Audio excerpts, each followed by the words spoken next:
Primer movimiento. El mundo desde la universidad.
Radio UNAM. Búscanos en redes sociales, en Facebook como Primer Movimiento UNAM y en Twitter como PMovimiento, o escríbenos un correo a primermovimientounam@gmail.com. Hagamos comunidad. Y en este momento son las 8 de la mañana con 7 minutos. Saludamos no solamente a los que hacen comunidad con nosotros a través de Radio UNAM en el 860 de AM y en el 96.1 de FM, sino también a todos nuestros queridos amigos de TV UNAM a través del canal 120 y del 20.1 de TV Abierta, querido Miguel Ángel Quemain. Hola Luisa, buenos días. También saludamos a Juana Inés de Esa, que está en este momento de viaje. El lunes se incorpora a esta cabina y bueno, le deseamos que ese viaje sea fructífero. Que bueno, su misión ultra secreta salga bien. Sí, sea aventurosa. Se haga pública el lunes.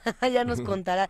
Por lo pronto, para los que se quedaron con nosotros desde las 7 de la mañana, estábamos justamente platicando con Pablo Romo, miembro del Consejo Directivo de Serapaz, sobre este tema de la mediación, Miguel Ángel, y de cómo entrarle a los tres aspectos distintos de la mediación. Pablo Romo, seguimos contigo. Buenos días. Miguel Ángel, ¿qué tal? Luisa, ¿qué tal? Buenos días. Te saludamos Otra con vez. mucho gusto. ¿En qué nos quedamos, querido Pablo? Mira, me inspira mucho esto que pusieron al principio, que era, detesto lo que escribes, pero daría mi vida porque lo sigas escribiendo. Me parece que es un primer paso muy importante para el abordaje de conflictos. O sea, el respeto por el otro. Y la mediación justamente crea ese espacio, ese clima.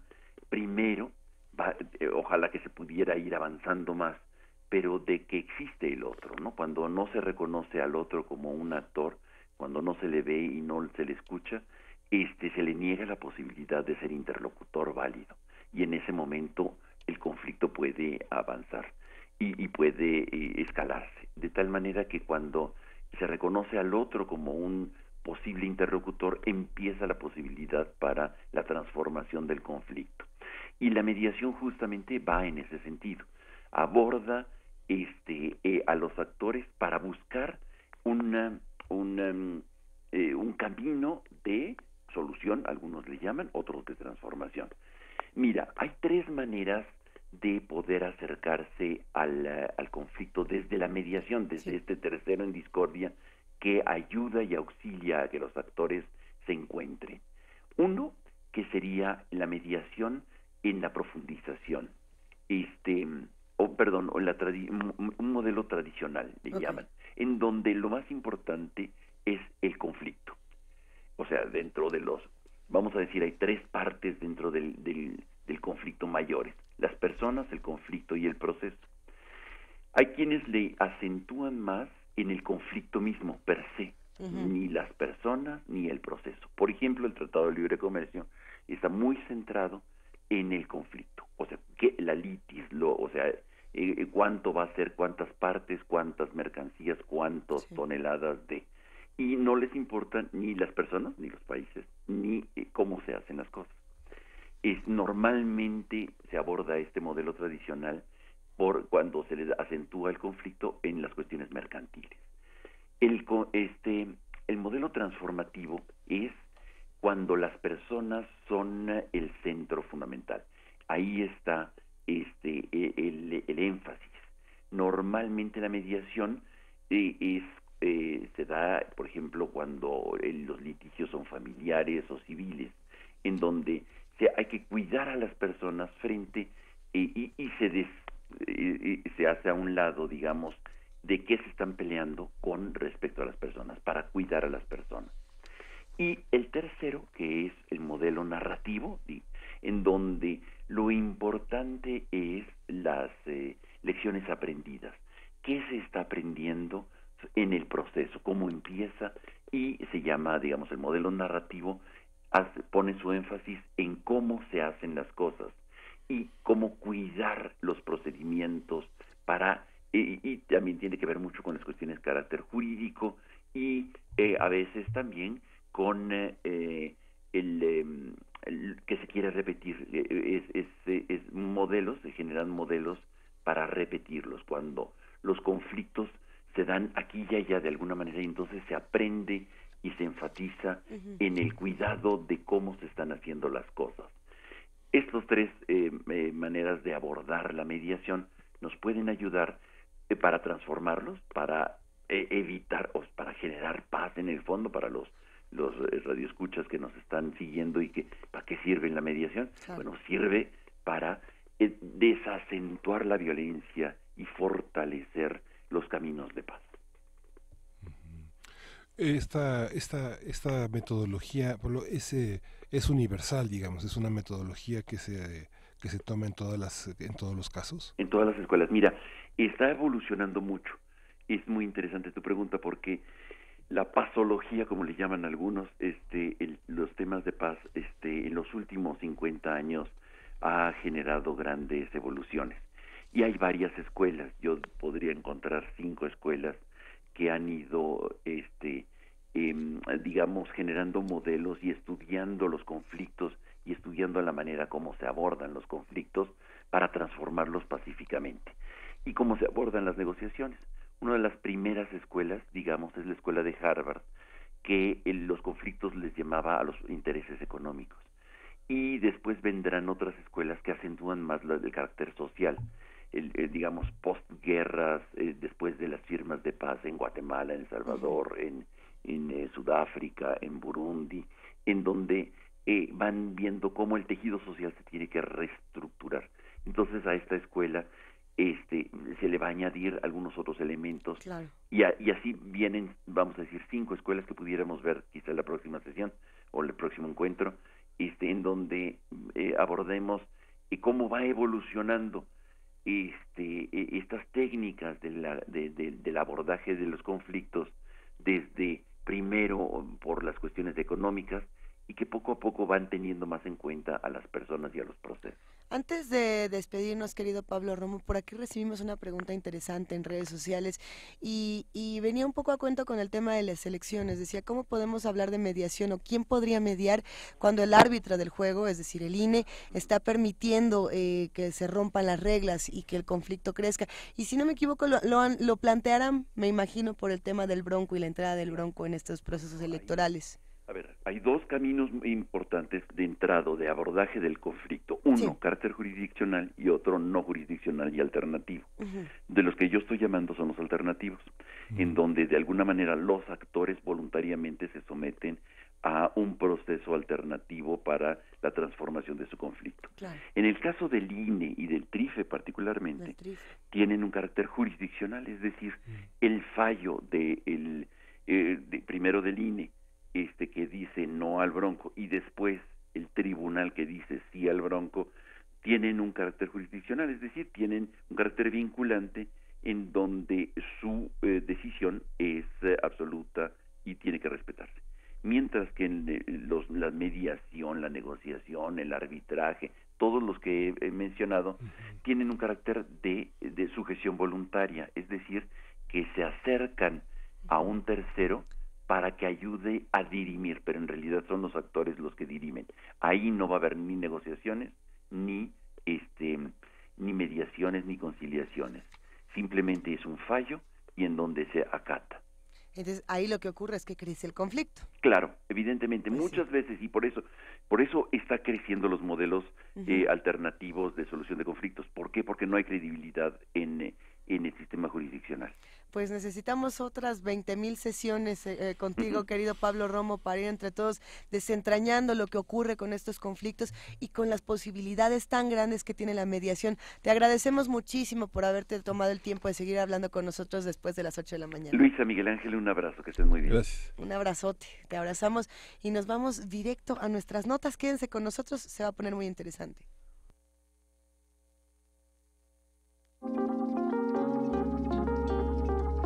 Primer movimiento. Hacemos comunidad.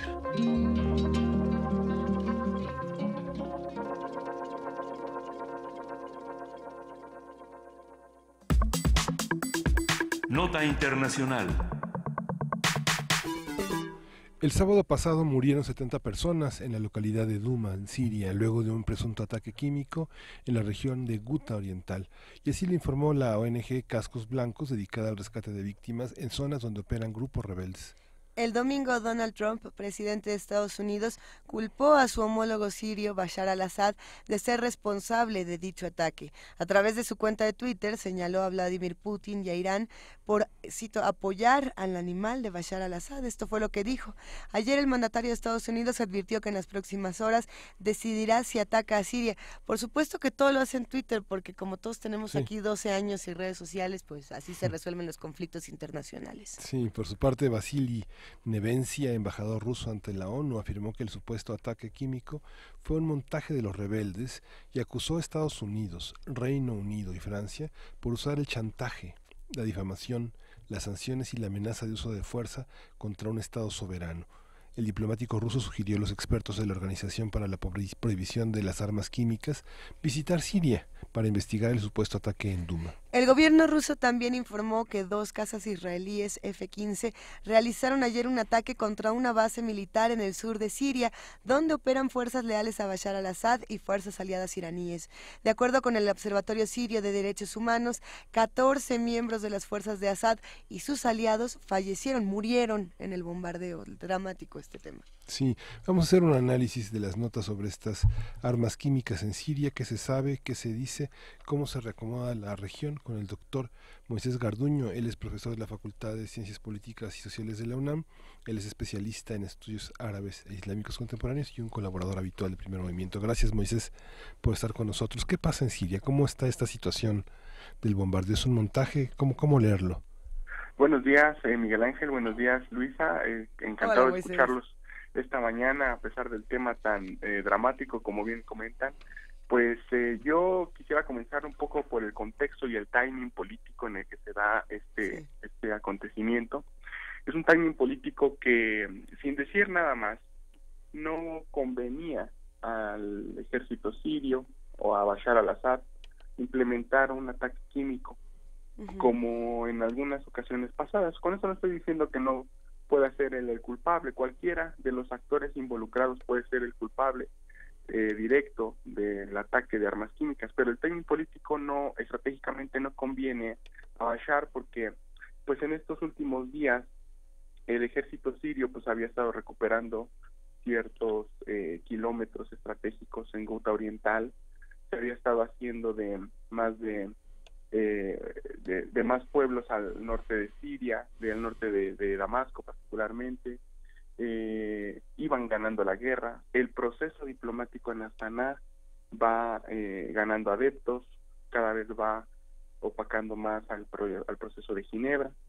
En términos diplomáticos se da en un timing político en el que la tripleta Turquía, Rusia e Irán se reúnen en Ankara para dar una ruta más de confianza para salir del conflicto. Se estaban construyendo ahí algunos hospitales, se estaban liberando algunos prisioneros de parte de la oposición. Es decir, el timing político no era conveniente para esta parte de la alianza Irán, Rusia, Siria, Turquía. Sin embargo, lo que vemos en términos de catástrofe humanitaria pues es terrible, en un contexto también donde lamentablemente pues ya llevamos casi 200 registros de ataques de armas químicas tan solo en las fuentes de Open Access. Seguramente ha habido más denuncias de ataques con armas químicas. esto se ha convertido prácticamente en un conflicto en donde al parecer a nadie le importa. Quien sea que haya estado implementando estos ataques químicos, es claro que no le importa y no va a parar hasta ver conseguida su agenda de interés, y así lo ha demostrado la serie de ataques desde prácticamente el año 2013 en varias zonas, casi 16 ciudades de todo el país en Siria, ¿no? Esto, por supuesto, se conecta y debe de conectarse, desde mi punto de vista, con todo lo que está ocurriendo en Palestina, con Gaza, con lo que está ocurriendo también en Yemen y en muchos escenarios, lamentablemente, en la región. Me gustaría preguntarte, Moisés, justamente el tema de Yemen y el tema de Gaza. ¿Por qué se conectan? Porque esto es algo que se ha repetido en algunos medios, pero no se ha profundizado. En realidad, nada más se pasa de manera muy superficial por Yemen, como, sí, bueno, y a Yemen también le va muy mal, pero lo que está ocurriendo en esta región es muy dramático y las imágenes sin duda son, bueno, nos dejan sin palabras. Sí, Luisa, yo menciono esto, que hay que conectarlo porque los medios de comunicación internacionales, desde la noche antepasada y sobre todo ayer en la noche, han estado insistiendo a través de la difusión de lo que pasa en el Consejo de Seguridad, de las intenciones de Estados Unidos y sus aliados de hacer algo precisamente para castigar este ataque a quien directamente han involucrado, que es al régimen de Bashar al-Assad. Lo grave para mí es que la difusión de esta percepción de que Estados Unidos tiene que actuar porque ha culpado a Putin de respaldar, cito literalmente, ¿no?, a Bashar el animal, así han mencionado, porque Irán es la amenaza más grande para Israel en el Medio Oriente y está en el sur de Siria, y porque Bashar ha utilizado las armas químicas sin ningún tipo de límite. Pero pensemos lo siguiente, en este momento estamos cumpliendo 15 años de la invasión y ocupación de Irak en el año 2003. Pensemos que quien va supuestamente a hacer una respuesta en el orden militar o en el orden diplomático o en cualquier término que se quiera, es una coalición liderada por nada más ni nada menos que Donald Trump, por Benjamin Netanyahu y por Arabia Saudita, que es el país más rico del Medio Oriente, que está ahorita invadiendo el país más pobre, que es Yemen. Entonces, pensemos si esta combinación es realmente una combinación que va a ayudar al pueblo sirio. En otras palabras, yo quisiera saber si los medios de comunicación occidentales, sobre todo, están conscientes de lo que están diciendo al mandar a una persona que ha estado diagnosticada con algunas enfermedades de carácter ahí mental, algunos diagnósticos como Donald Trump, Benjamin Netanyahu, que mata manifestantes palestinos que al parecer no tienen los derechos que cualquier manifestante puede tener alrededor del mundo para demandar derechos, y en este caso el fin de una ocupación militar como es el caso de Israel en Palestina, y si el rey de Arabia Saudita o el príncipe heredero son los personajes políticos ideales para acabar este conflicto. La historia nos ha mostrado que cada injerencia militar en el Medio Oriente ha sido infinitamente peor, y fíjense en la dimensión de mis palabras, que cualquier intento de resolver el conflicto por parte de los actores involucrados en el terreno. La intervención militar en Irak, en Afganistán, ahora en Yemen y en Libia nos muestra justamente lo que puede ocurrir en Siria para empeorar estos escenarios, y desde mi punto de vista no debe de ser considerado como una opción. La gestión del conflicto sirio no debe de pasar ni por lo que está amenazando Donald Trump ni su secretario de Defensa, que es no descartar una intervención militar, un ataque ya sea de carácter, pues digamos de corto alcance, sino debe de pasar por un proceso diplomático en donde todos los actores involucrados puedan estar en una mesa de negociación en aras de la pacificación y la reestructuración del tejido social del pueblo en Siria. ¿Realmente crees que es posible, Moisés, a estas alturas de este conflicto tan fuerte, que las partes se sentaran a discutir, a mediar este tema? Esto es lo que quería decir al final, que el ambiente geopolítico ya no nos permite, lamentablemente, instaurar un proceso en donde todos los actores puedan hacer esto desde una perspectiva idealista, ¿no? Hay un proceso que está vivo y está fuerte, que es el de Astana, pero solamente está dirigido por estos tres: Rusia, Irán y Turquía. Y obviamente hay actores políticos que no están interesados en estos momentos en sumarse a ese proceso político diplomático, como el caso de Estados Unidos e Israel, que tienen una política muy opaca en ese proceso. Sin embargo, el obstáculo principal para llevar a cabo esto que acabo de mencionar es obviamente el contexto geopolítico y la agenda de cada uno de los actores involucrados, sobre todo porque estamos entrando, desde mi perspectiva, estimada Luisa y Miguel Ángel, en una cuarta etapa estratégica del conflicto en Siria. En una primera etapa teníamos el desarme o aparente desarme químico que tuvo Bashar al-Assad en el año 2003, la intervención de Hezbollah en el conflicto para evitar que Estado Islámico en aquellos momentos entrara a las fronteras en Líbano. Una segunda etapa que sería la expansión del Estado Islámico entre el espacio transfronterizo de Irak y Siria, y una tercera etapa que pues había sido esta parte del anuncio de Rusia de la salida de tropas ante la inminente y aparente victoria que había tenido en el terreno sobre las fuerzas que ellos consideraban terroristas. Sin embargo, esta cuarta etapa, desde mi punto de vista, que es el principal obstáculo a la pacificación y la gestión de la paz del conflicto, pues tiene que ver con la injerencia directa ya, desde mi punto de vista, de Israel en el conflicto. En las tres etapas anteriores, Israel había tenido una estrategia de contención y de protección de sus fronteras, y hoy, ya después del ataque de febrero que comentamos también aquí en Primer Movimiento, en donde se derribó un F-15 israelí desde una batería antiaérea siria, desde ese momento entramos en una cuarta etapa en donde Israel ya no mide ningún tipo de limitación, y por el contrario se ve que está totalmente decidido a entrar al conflicto en Siria cuando sea necesario.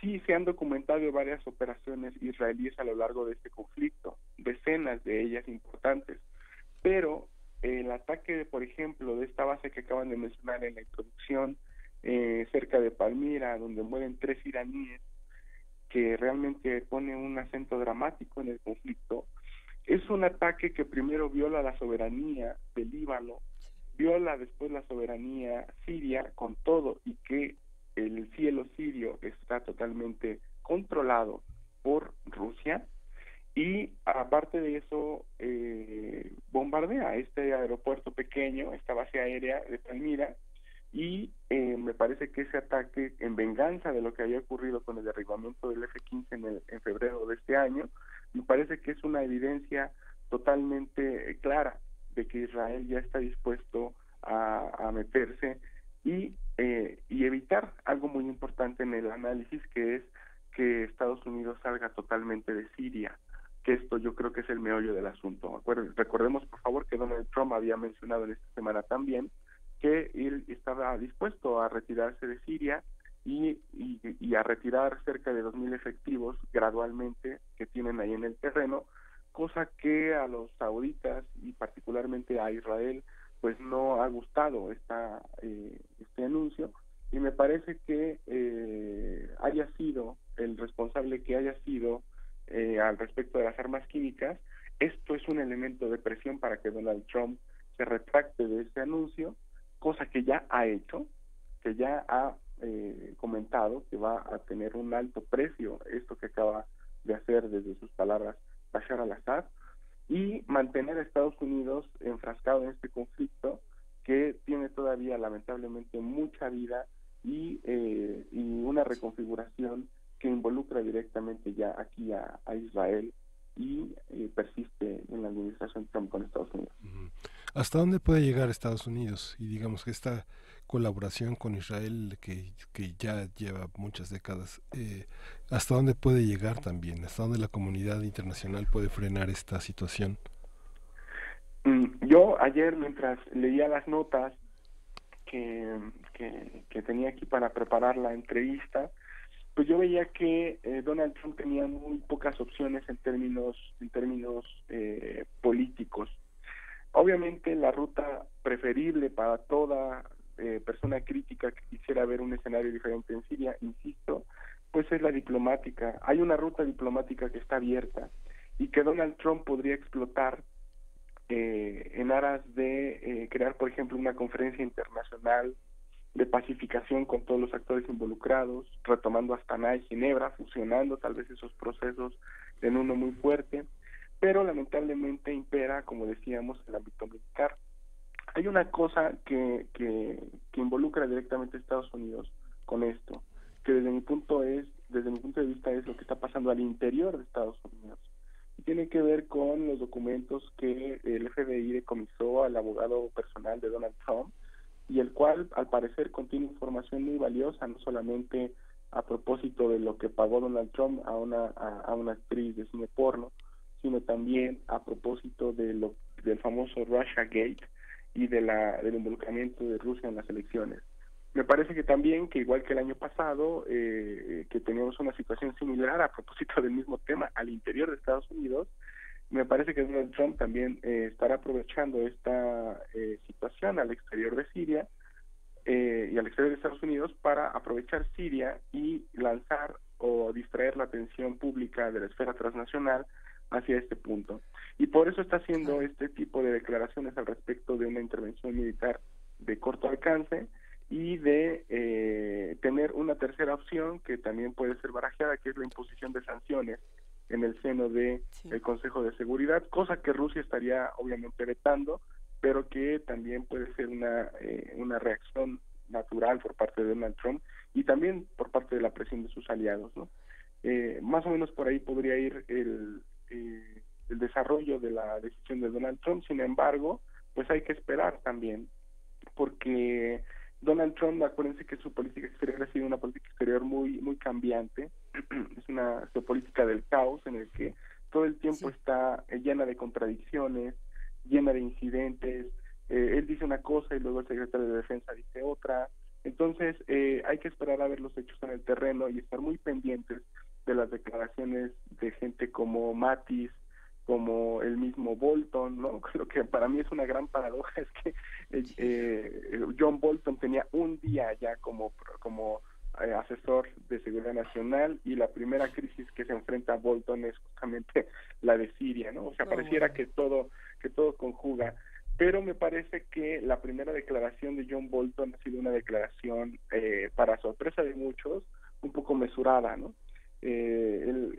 John Bolton no está a favor de un ataque directo en Siria, sino otra vez y a favor de un ataque directo con Irán, ¿no? Esto es lo más peligroso desde mi punto de vista, desde que me enteré de la noticia, que sucede alrededor del círculo que rodea ahora a Donald Trump. John Bolton es un... Perdón, sí, adelante. No, me quedé pensando justamente en estas personalidades, en Bolton, en por supuesto Trump, en Netanyahu, en Bashar al-Assad, y en todos estos nombres, Moisés, que siempre podemos ver o que afortunadamente podemos conocer a través de los distintos medios para poder criticar y discutir, pero hay muchos otros nombres que nunca escuchamos, no solamente los nombres de las víctimas, sino en este caso muy particular de estos conflictos, el nombre de los distintos francotiradores, de los soldados y de los que tienen que ir a violentar y a violentarse. Te lo digo por este video que seguramente ya viste, y si no, bueno, no estamos recomendando a nadie que vea este video, pero bueno, se volvió viral en los últimos días, de un francotirador de Israel que justamente mata a un palestino, y bueno, entre todos hacen una gran fiesta,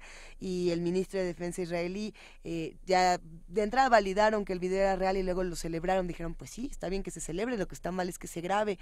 ¿Qué pasa con esta otra parte de la violencia, con los que tienen que estar ahí y los que tienen que estar normalizando estos conflictos tan dramáticos y tan trágicos? Sí, bueno, ahora yo pienso que el uso de las redes sociales ha exacerbado y ha visibilizado demasiado esto que ha sido, Luisa, ha sido habitual esto no es la primera vez que ocurre que haya miradores, ¿no?, de civiles contemplando la persecución y muchas veces la masacre, la violación de derechos humanos, crímenes que han hecho en el terreno los soldados israelíes. Y lamentable, y lo digo con mucho lamento, porque hay resoluciones de Naciones Unidas pidiendo todavía el regreso de refugiados palestinos a su tierra, la 194, por ejemplo, que es una de las más importantes. Y esto yo lo menciono porque a raíz de la publicación de un documento de seguridad nacional en Israel que ve directamente al número de palestinos en todo el territorio, ya no como un número menor al de los israelíes, sino prácticamente ya está un poquito arriba el número de palestinos frente a la población israelí. Por ejemplo, la página de internet de la Administración Civil Israelí, así se llama a este órgano que se dedica a, pues prácticamente velar por la parte de la demografía, que es un elemento fundamental para entender este conflicto. Él ya publicaba que hay 6.8 millones de palestinos frente a 6.5 millones de israelíes, y es una fuente israelí. Esto ya obviamente pone en alerta las alarmas de seguridad nacional de Israel, y van a hacer todo lo necesario para tratar de revertir este porcentaje. Obviamente estas prácticas pues jamás van a ser aceptadas por parte del gobierno de Israel. El régimen va a tratar siempre de decir, como lo que ha dicho algunos militares, que no hay, así cito literalmente, algunos militares israelíes dicen esto: no hay inocentes, ni un solo inocente en Gaza, dicen los israelíes. Entonces ellos nunca van a aceptar este punto de vista, pero los videos, esto es lo que podemos ir solamente rescatando, ¿no? Las imágenes no mienten, la gente denuncia, la organización Jewish Voice for Peace ha estado muy pendiente de todo esto y de cada una de estas maniobras, desde mi punto de vista, muy psicópatas, que no tienen un sentimiento de compartir el dolor del otro, ¿no? Y esto lamentablemente es algo que vemos en los conflictos también. Miren, por ejemplo, del otro lado en Siria, por ejemplo, la cuestión demográfica es igual de fundamental. La gente ahora, fijémonos nada más en ese sentido, en las zonas que están ganando ahorita las personas aliadas a Bashar al-Assad, Ghouta, el Ghouta oriental, todo lo que ha estado posicionando Bashar, están aspirando a un cambio demográfico, y las personas que están ahora ocupando esas casas pues son personas que vienen de Irán, de Afganistán, de muchas partes que van aliadas a estas milicias que han estado en el terreno, auspiciadas por la Fuerza Aérea Rusa, y pues cambian o están intentando cambiar una demografía de zonas tradicionalmente opositoras a Bashar al-Assad por una gran cantidad de personas aliadas a Bashar, incluso sin ser sirios. Y la gran paradoja es que mientras este cambio demográfico se está implementando poco a poco, más de 4, casi 5 millones de sirios siguen fuera de su país y sin saber, sin una certidumbre si van a volver o no a su país. Entonces, estas son las grandes paradojas de este tipo de conflictos, y en ese cambio demográfico, Luisa querida, se aprovecha para hacer este tipo de prácticas que yo no quisiera normalizar. Yo no quisiera decir que esto es algo normal en las guerras, es habitual en ellas, no es normal, es habitual. Sin embargo, es muy difícil de ir erosionando precisamente por lo que ocurre al interior del terreno, ¿no? Y es terrible, como tú bien mencionas. La parte de Israel, ¿hasta dónde va a llegar? En esta parte también en Israel hay una posición tal vez con muy pocos ecos, sobre todo de intelectuales, de defensores de derechos humanos y de gente que busca la conciliación. ¿Cuáles son los foros donde esto se puede reflejar? No sé, uno lo ve, no sé, en el Instituto del Mundo Árabe en Francia, en periódicos como Le Monde, como Liberación, pero ¿tiene verdaderamente eco en en la eurodiputación, en los hombres que toman decisiones sobre mecanismos muy concretos para evitar estos ataques? Sí, en estos momentos me parece que la ruta de la paz liberal, que se ha venido implementando particularmente desde los acuerdos de Oslo en el año de 1993, esa famosa ruta de paz, pues ha estado cada vez yéndose más hacia el fracaso. Ha ido demostrando esa ruta de paz que las condiciones en las cuales se firmó en aquel momento las famosas zonas que iban a controlar israelíes y palestinos A, B y C, pues han sido en la práctica algo que ha estado totalmente controlado por el ejército israelí. Mientras esto del muro, mientras las intervenciones en Gaza persistan, mientras todavía haya una asfixia económica de la economía palestina, y también hay que decirlo, ¿no? La verdad es que me cuesta mucho decirlo, pero es verdad, también la división intrapalestina es un gran obstáculo también para llegar a un foro o mecanismos como los que bien menciona, porque necesitamos unidades políticas, y en el caso palestino, por diferentes circunstancias, ya sea por cooptación, ya sea por división ideológico-política, o por otras circunstancias, no tenemos una unidad política palestina. Sí. Y eso también merma el proceso, y hay que ser autocríticos también, porque Israel ha cometido muchos crímenes y tiene grandes responsabilidades, particularmente por la ocupación que no termina y las prácticas de colonización documentadas por las propias ONGs occidentales, por Jewish Voice for Peace, como acabamos de mencionar, o por intelectuales como el mismo Ilan Pappé. Pero también hay un lado palestino que tiene que trabajar en esta unidad política, y sobre todo ante las condiciones en el terreno que cada vez más erosionan la posibilidad de crear una solución de dos estados, ¿no? Me parece que ahora ya, dadas las condiciones y los números que acabo de mencionar, los dirigentes palestinos estarían entrando en una etapa, también en una nueva etapa estratégica, para buscar la solución de un solo estado, para que esos 6,8 millones de palestinos puedan tener la igualdad de derechos que los ciudadanos israelíes. Desde mi punto de vista, podría ser la estrategia, ¿no? Ya no hablar de una independencia, de nuevas fronteras, sino simplemente de una equidad de derechos en un estado laico y democrático, ¿no? Esto sería, no estoy diciendo nada, digamos, anarquista o nada antisistémico. Por supuesto que no estamos pidiendo simplemente equidad de derechos ciudadanos y en un estado laico y democrático, ¿no? Que es prácticamente la ideología de cualquier estado que se diga liberal a nivel internacional. Y con respecto al papel de Israel en Siria, me parece muy importante de mencionar que la agenda de Israel, los líderes militares israelíes están sumamente preocupados y están molestos con Rusia, porque la cumbre de Astana, de Ankara, y el proceso de Astana han estado repartiendo zonas de desescalado junto con Estados Unidos, en donde Israel ha leído esta posición como una postura donde se le ha permitido y se ha formalizado la presencia iraní en Siria.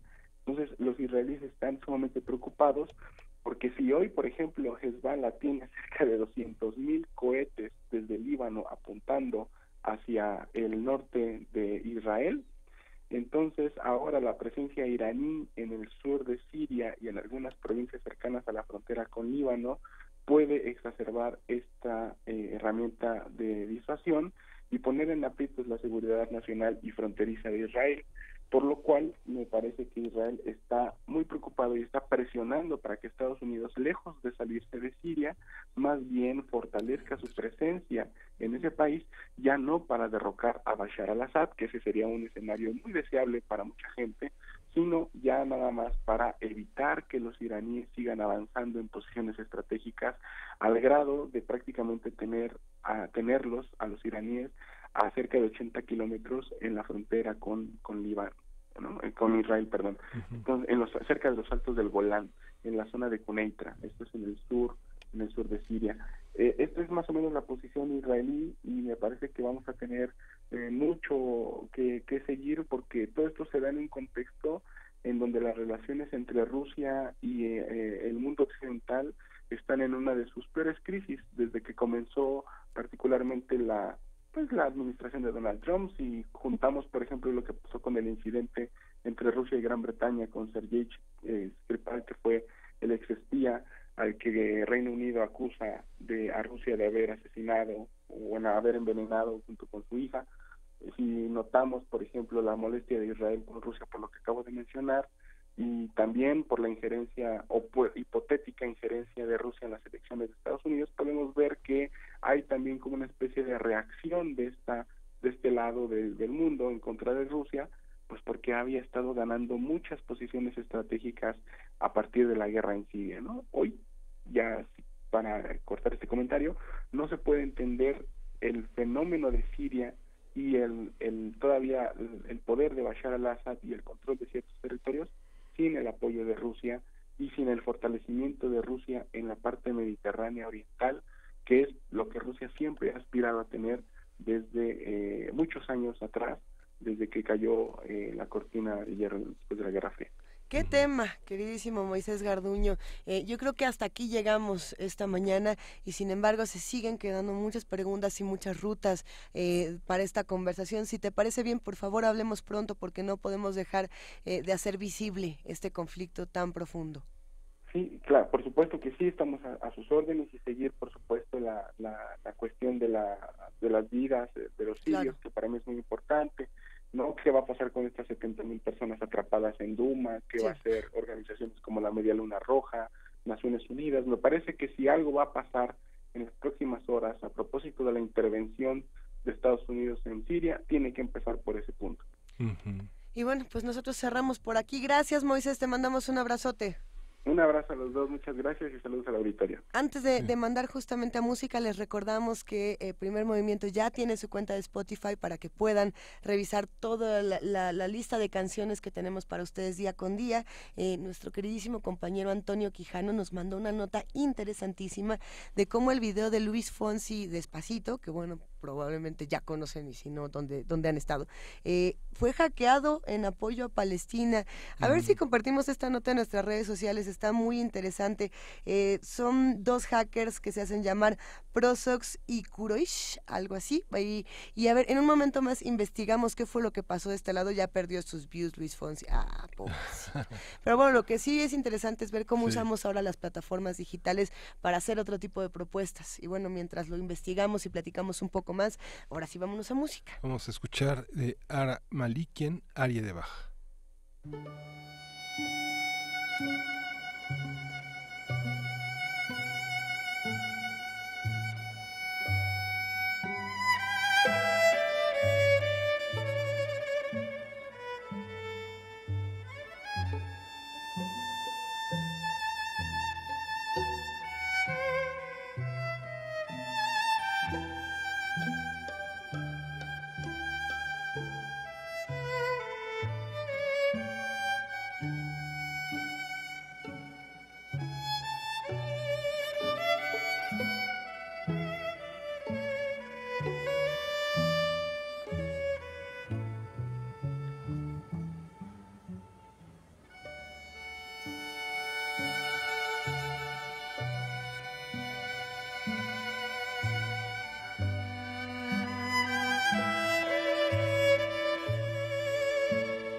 Primer movimiento.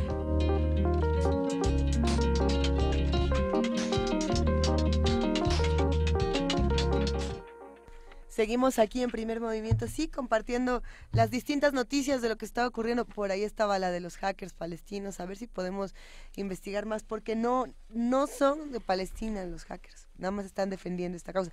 ¿O sí? A ver, ahorita compartimos más de esta noticia, de lo que estaba pasando con YouTube. ¿Cuántas de estas plataformas digitales se pueden hackear y cuántas de las plataformas que tenemos en las que confiamos son fácilmente corrompibles? Por ahí lo preguntaban en redes sociales, hablando justamente del tema de los fraudes electorales que algunos sienten que se avecinan y que tienen razones para sentirse de esa manera, querido Miguel. Sí, ahora sí que razones no faltan para sentirnos indignados. Sí, y justamente hace falta muchísima información, la información ha estado muy atomizada, y justamente en un rato, dentro de una hora, va a empezar en el Auditorio Alfonso Caso en Ciudad Universitaria, a partir de hoy hasta el 12 de abril, México 2018, los desafíos de la nación, son las plataformas electorales discutidas por los universitarios.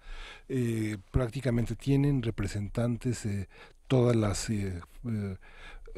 coaliciones involucradas, la de Todos por México, la de Juntos Haremos Historia, Por México al Frente, y la candidatura independiente de Margarita Zavala. La del Bronco pues todavía no tiene una representación porque apenas el tribunal falló a su favor, pero hoy es el tema educación, ciencia y tecnología para el desarrollo. Importante.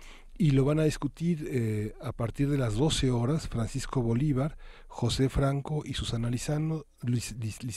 Es un esfuerzo de la UNAM en 5 grandes mesas para hablar de medio ambiente, pobreza, desigualdad social y crecimiento económico, México en el mundo, la política exterior ante un cambio de era, seguridad pública y derechos humanos, y Estado de Derecho, democracia y rendición de cuentas.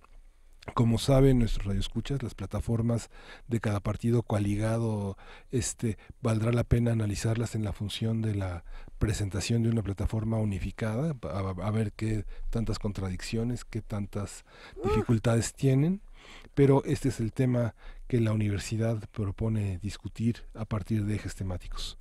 Va a estar interesantísimo Sí. revisarlo, sin duda. Los que puedan asistir, los que puedan contarnos un poco más de lo que piensan y de lo que ocurre en estas discusiones, pues escríbanos. Estamos en @PMovimiento, en diagonal Primer Movimiento UNAM, y en el teléfono 55 36 43 39. Por aquí también nos decían, es que la culpa de todos estos problemas, refiriéndose una vez más al tema del Bronco, porque ese va a ser el tema de esta semana, yo Sí. creo, decían, es que no es culpa del INE, es culpa del Tribunal Electoral, del Poder Judicial de la Federación. Bueno, ahí sí que yo creo que tienen mucho que ver ambos. El INE va a hacer algo al respecto. A ver, el INE fue el que dijo, el Bronco no pasa.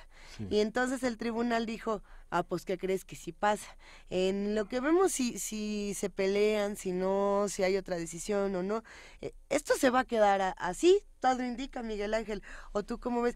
Podemos hablar entonces, no podemos decir quién tiene la culpa, pero sí podemos señalar responsables en un tema como este, y me parece que el INE tiene que ver tanto en un proceso que hicieron al revés, si acaso, ¿no? Si se puede anular es porque tampoco lo hicieron muy bien, que digamos. Sí, parece que es una falla generalizada en gran parte de las instituciones, tanto de justicia como de seguridad, y ahora en la parte electoral, los errores que tienen que ver con el debido proceso. Uh-huh.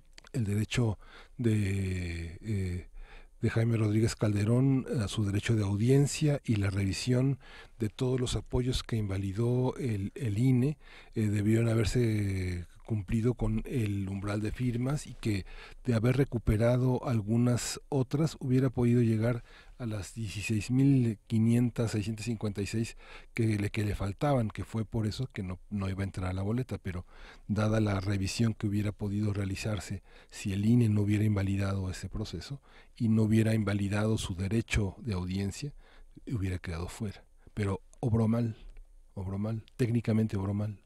No lo defendamos tampoco, ni Sí. digamos, ay no, pero el INE no tuvo Sí. Tenemos buenos árbitros en este juego. Sí. La pregunta es qué vamos a hacer si no tenemos árbitros a los que podamos validar en una elección como esta. ¿Cómo vamos a decidir por quién queremos votar, que 2 días antes de la elección nos van a decir ahora qué tal o cuál candidato? Es un tema muy delicado y sin duda se tiene que tratar tanto con indignación, tanto con enojo, como con mucha organización, para que esto no se salga de las manos y digamos, ahora todo está mal. Y ahora se cuestiona lo de Ríos Peter, que es una otra situación que se dieron aparentemente 10 días más para llegar a un acuerdo, ¿no? Bueno, 10 días más. 10 días. ¿Qué tanto puede pasar en 10 días, Miguel? Pues estamos en el 12º día del arranque de la campaña y parece que se han olvidado de las precampañas, que fueron 60 días que concluyeron con los temas fundamentalmente de impunidad, corrupción y seguridad, ¿no? Mira, cuando sentimos que nos hacen falta voces para reclamar, para argumentar, para estar en desacuerdo, justamente para disentir, qué mejor que tener a nuestro lado Miguel Ángel Quemain, la voz de Margarita Castillo, sí, este emblema de Radio UNAM que siempre nos transporta a otras latitudes y a otros discursos muy distintos a los que nos quieren poner en otros medios. Sí, y vamos a escuchar Pasaporte, es del poeta árabe, de este gran poeta Mahmoud Darwish. Pasaporte, Mahmoud Darwish.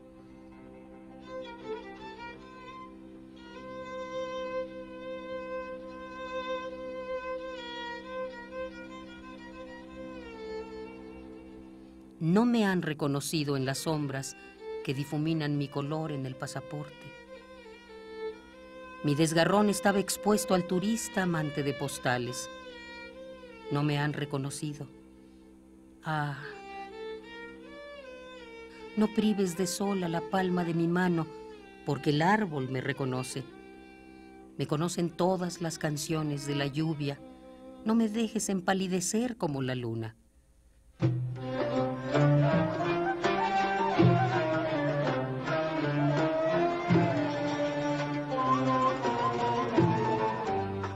Todos los pájaros que ha perseguido la palma de mi mano a la entrada del lejano aeropuerto, todos los campos de trigo, todas las cárceles, todas las tumbas blancas, todas las fronteras, todos los pañuelos que se agitaron, todos los ojos estaban conmigo, pero ellos los borraron de mi pasaporte. ¿Estoy despojado de mi nombre, de mi pertenencia, en una tierra que ha crecido con mis propias manos? Job ha llenado hoy el cielo con su grito. No hagáis de mí un ejemplo otra vez. Señores, señores profetas, no preguntéis su nombre a los árboles, no preguntéis por su madre a los valles. De mi frente se escinde la espada de la luz y de mi mano brota el agua del río.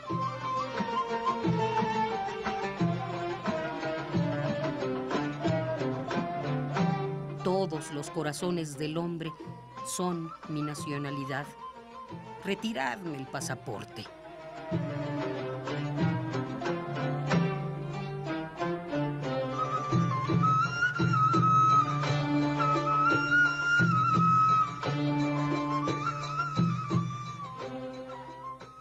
Pasaporte, Mahmoud Darwish.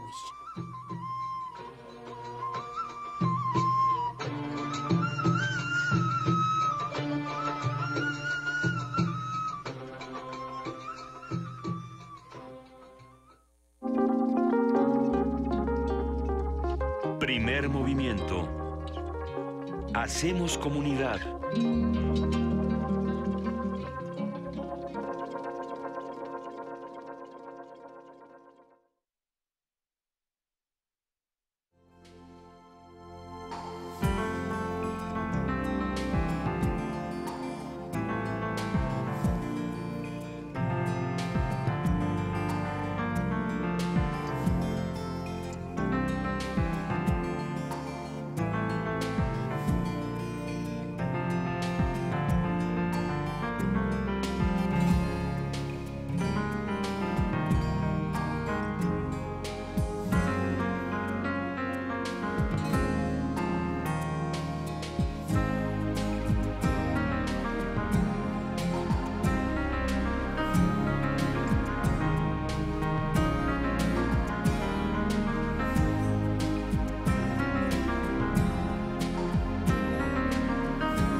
Movimiento.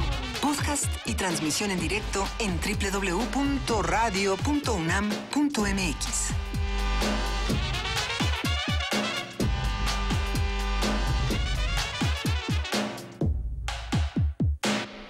En este momento son las 9 de la mañana con 5 minutos. Estamos en esta tercera hora de Primer Movimiento, querido Miguel Ángel Quemain. Ya te vi que estás abriendo los libros. ¿Qué estás haciendo, Miguel Ángel? Abriendo libros. Eso es bueno, antes no se podían, antes se pedían los libros en un mostrador y no se podían hojear. ¿Y qué Era dijiste? era así como pedir tu kilo de tortillas y decir si te tocó una más redondita que otra. Pero ahora ya puedes checar los libros si tienen una página en blanco, si no. Nada más bonito que el sonido del celofán. Sí, abrir los libros es fascinante. Y vamos a regalar algunos después de Poesía Necesaria. Después de Poesía Necesaria tenemos 2 paquetes deliciosos de libros, de esos que van a desenvolver, morder, besuquear. Bueno, van a tener toda una relación con estos libros que esperemos les encanten. Hay que agradecer previamente a Literatura UNAM por todos los regalos que siempre nos comparten. Pero antes de hacerlo, querido Miguel Ángel, vamos a irnos a Poesía Necesaria y vamos a compartir con los que nos escuchan. Muchos nos están escribiendo para decirnos que no se ve la señal de TV UNAM en el canal 120 y en el 20.1. No se preocupen, también nos pueden ver en www.tv.unam.mx y de no ser así, TV UNAM también tiene Facebook Live. Si no, no os preocupéis, nosotros sí nos estamos viendo en tele, nos podemos saludar nosotros mismos y no sabemos si será algún problema de los que nos escuchan o de los que nos ven, ya lo platicaremos, pero recuerden que también estamos en Radio UNAM en el 860 de AM, en el 96.1 de FM y en www.radio.unam.mx. Quédense con nosotros, el streaming al parecer también está fallando, no se preocupen. Todo se va a solucionar. En un momentito más platicamos de todo esto. Vámonos rápido a Poesía Necesaria. Primer movimiento.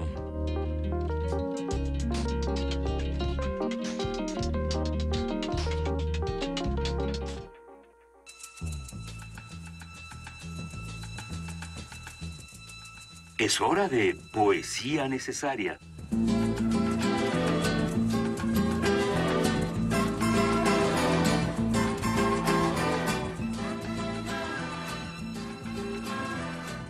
Oigan, qué buenos cameos tiene Primer Movimiento. Si ustedes lo ven en el canal 120 o en el 20.1, luego se encuentra uno con cada persona tan interesante y tan encomiable en esta estación. Pero bueno, luego hablamos de ello, querido Miguel Ángel Quemain. ¿De qué va la Poesía Necesaria del día de hoy? Hoy vamos a leer un poema de Tomás Segovia, uno de los grandes escritores españoles y mexicanos por derecho propio, que tiene una obra poética muy importante, tiene una obra teórica y ensayística también. Ha escrito toda una serie de libros de memorias. Él nació en 1927, murió en 2011 y bueno, a pesar de que han pasado algunos años que no está entre nosotros, su obra sigue viva y sigue palpitando tanto en las ediciones universitarias como en las independientes. Oye, Miguel Ángel, ¿y de Tomás Segovia también tenemos regalo? Vamos a regalar un libro de Tomás Segovia. ¿Y ese cómo se va a ir? Ese se va a ir por teléfono. 55 36 43 39 al primero que nos llame y nos diga. Que nos diga un poema. Un poema de Segovia. ¿Cuál es el libro de Segovia que lo hizo entrar en este Olimpo de las letras mexicanas y universales? Bueno, mientras nos llaman al 55 36 43 39, arráncate, querido Miguel Ángel. Sí, se llama Verano Quieto. Dice: me he detenido un rato a mirar el verano, interrumpiendo algo que no sé lo que era. Me ha detenido el peso de la inercia, el entumecimiento de mi antigua inquietud, mi cansancio de nómada tullido. He quedado aquí quieto, encallado, fortuito, sin prisa y sin asombro. ¿Diré que estoy en paz porque no estoy en guerra? No es posible abrigarse del verano, no es posible abrigar ninguna duda. El tiempo aquí se vuelve pesadamente azul, avanza a pasos lentos, paseando el verde espacio. Si hasta el limpio horizonte no hay sombra de amenaza, ¿por qué este miedo hueco a ir a tocar la vida con la mano? Este miedo de ser confundido con otros si me muevo, este miedo a empezar interminablemente. ¿Por qué estoy a la puerta de mí mismo, impávido mirándome mirar la luz henchida, temiendo no sé qué podría el verano hacer de mí? ¿Por qué, si lo que va en ello, dejaré sin moverme, que el verano también me deje solo? Tomás Segovia. Llegar.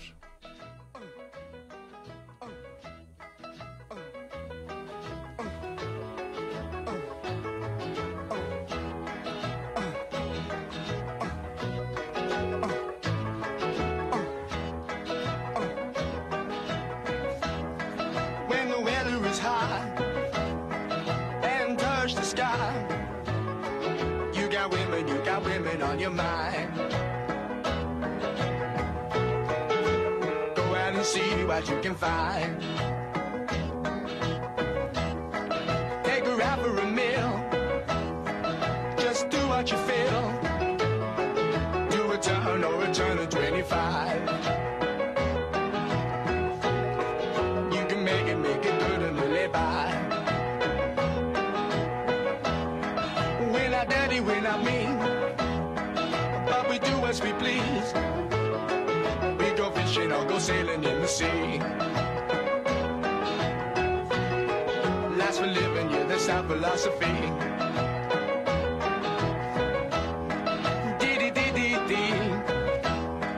Yeah, we're happy. Da da da, dee dee da dee dee da da da. Yeah. All right, all right, all right. Whoosh, whoosh, whoosh.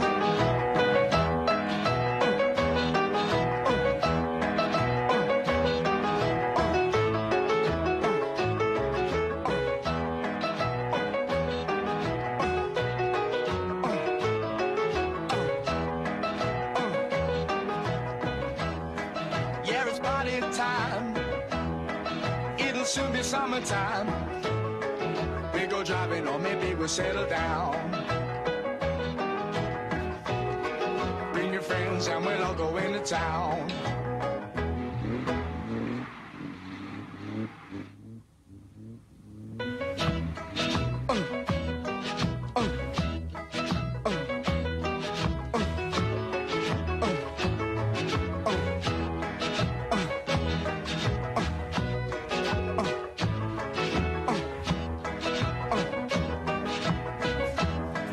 When the weather is high and touch the sky, you got women on your mind.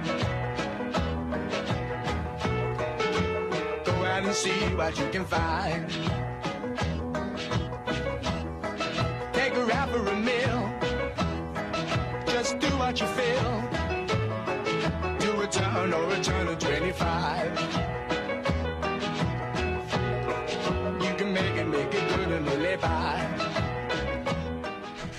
Pues del verano inquieto, del verano quieto de Tomás Segovia, pasamos al verano inquieto de Mongo Jerry. Esa era la canción que estábamos escuchando. Me gustó ese cambio, querido Miguel Ángel. Hoy tenemos un par de paquetes de libros que además ya los abriste y estaban, pero me gusta que se puedan abrir los libros, Miguel Ángel Quemain. Gracias, Lisa. Bueno, el que vamos a dar por teléfono, dijimos, de Tomás Segovia, Los oídos del ángel, es una especie de texto autobiográfico, son recuerdos de desde su infancia hasta sus grandes profesores y su vida en México, su vida amorosa, su vida de lector. Es un gran libro de Tomás Segovia explorándose a sí mismo. Y ese es por teléfono y vamos a dar un paquete de 4 libros en mi caso. Luisa tiene otro paquete, pero es una colección que hizo la UNAM que se llama Los Insospechables. La Dirección de Literatura de la UNAM lo ha hecho con traducciones muy interesantes de mexicanos. Arturo Vázquez Barrón traduce a Bernard Noël, es escritor francés, poeta, ha llegado a México muchas veces y viene con una serie de textos complejos, muy ricos, que ya se conocían en algunos adelantos en revistas mexicanas.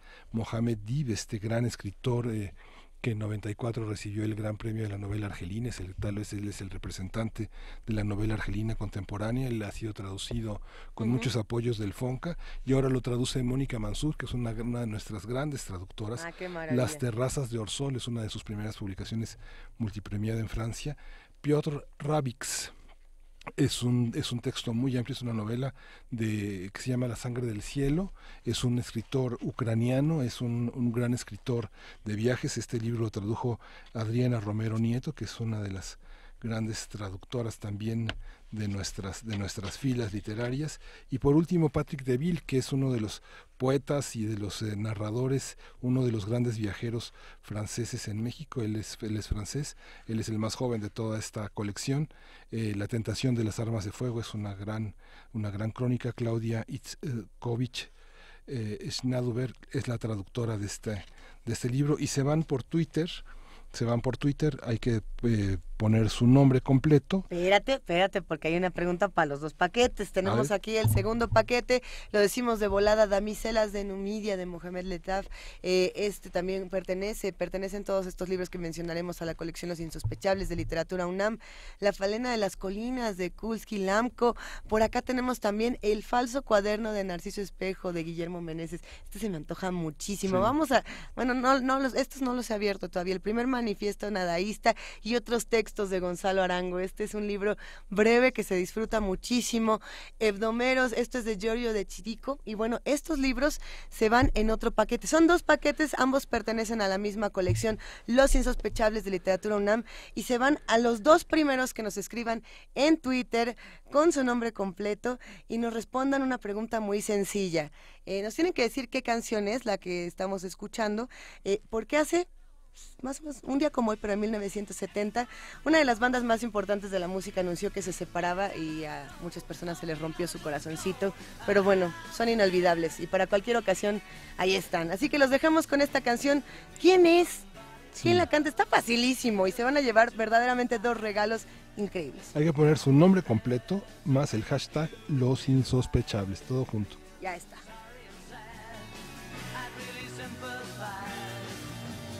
Don't you be sad, just call me tonight.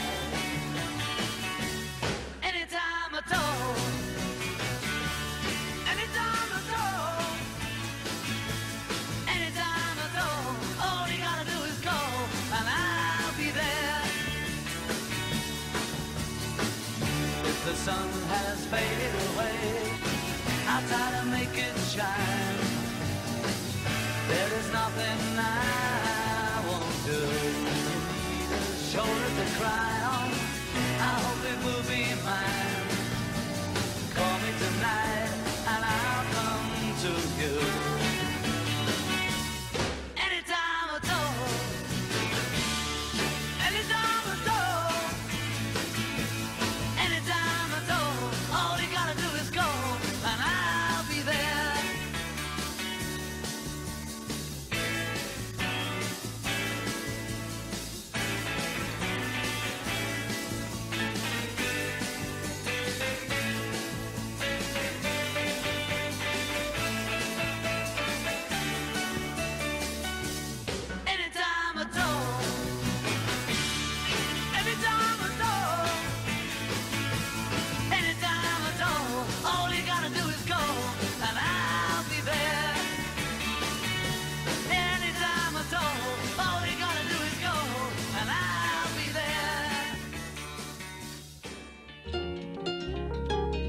Primer movimiento.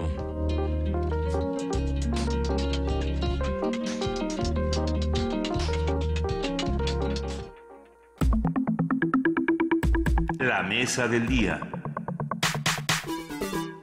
José Antonio Meade, candidato de la coalición Todos por México, presentó la semana pasada su declaración 3 de 3, pero sumó 4 elementos más, así que la llamó 7 de 7 y retó a los demás aspirantes a hacer lo mismo. Y entonces suena, así que habría que tener un efecto como de una bolita que va pasando por el desierto y que nadie le hace caso, pero bueno, 3 de 3, a eso sí le vamos a hacer caso. Es una iniciativa ciudadana impulsada por el Instituto Mexicano para la Competitividad y Transparencia Mexicana, que busca hacer que los funcionarios y candidatos a puestos de elección popular publiquen 3 declaraciones voluntariamente como muestra de compromiso con la transparencia, la rendición de cuentas y el interés público. Las declaraciones son la patrimonial, la de interés y la fiscal.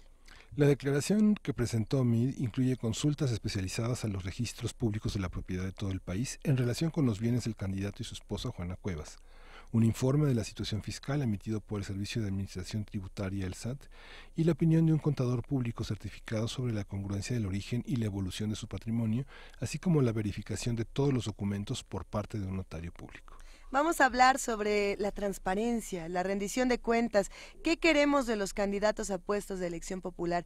Para ello nos acompaña Eduardo Borges, él es director de Transparencia Mexicana. ¿Cómo estás, Eduardo? Buenos días. Muy buenos días, Luisa, con mucho gusto de saludarte. Me hubiera gustado estar allá, pero estoy un poquito lejos. Oye, sí, te extrañamos, pero nos encanta hablar contigo. Gracias, Luisa, igualmente. A ver, ¿qué queremos saber de los candidatos con esta 3 de 3 y ahora con la 7 de 7 y con la 20 de 20 y todas estas cosas? ¿Realmente qué es lo que estamos buscando, Eduardo? Mira, déjame hacer un poquito de historia. Yo sé Por favor. que lo permite la radio universitaria. Cuando nos sentamos en la Oficina de Transparencia Mexicana a diseñar 3 de 3, lo que sabíamos, esto fue en diciembre de 2014, en el 1 de diciembre de 2014, lo que pensamos que era necesario hacer era pedirle a los candidatos que no solo nos hablaran de honestidad o que no solo nos hablaran de que lucharían contra la corrupción si eran electos, sino que mostraran un compromiso personal con el tema. Porque es muy fácil cuando eres candidato decir que tú vas a cambiar todas las cosas y te eligen. Digo, no tiene ciencia, ¿no? Claro. Cualquier candidato o candidata puede decirlo. Lo que queríamos era que se presentaran frente al elector y le dieran elementos adicionales para ver de quién se trataba, ¿no? Y por eso pensamos que era muy importante que nos revelara su patrimonio, porque por razones históricas, en México siempre descubríamos algo que hace 30 años se llamaba enriquecimiento inexplicable, ¿no? Es decir, que durante la encomienda que tenía un funcionario público o un legislador, de pronto aparecía una fortuna y se llenaba de dinero. Incluso se le llamaba así en la ley, ahora se le llama enriquecimiento ilícito, pero entonces se le llamaba enriquecimiento inexplicable. No podía probar por qué había cambiado su patrimonio de tal manera, y para eso la declaración patrimonial era central.